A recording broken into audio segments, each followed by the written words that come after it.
हे YouTube family जय Jagannath everyone पवित्र सांब दशमी आपण मानक हार्दिक हार्दिक शुभेच्छा और शुभकामना। सकाल सकाल उठिक प्रथम गरम गरम चा पी देती तापर जल्दी गाधे पड़ी कहीं सांब दशमी थी आज।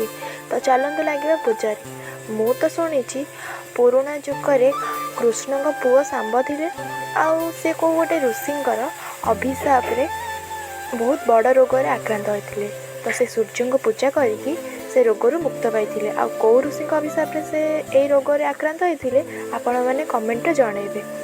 तो समस्त जो जो खाद्य रचा जाए से खाद्य सूर्य पाखे पूजा हुए तापर समस्ते खाती। केते आड़े केते प्रकार पूजा हुए आपण आड़े केमी हुए निश्चित भाव में जनइबे। तापर मुझे खाई मैगी खाई मन पूरा शांति जाता। जदि आज भिडियो आपको भल लगी था like comment share and subscribe. Thank you.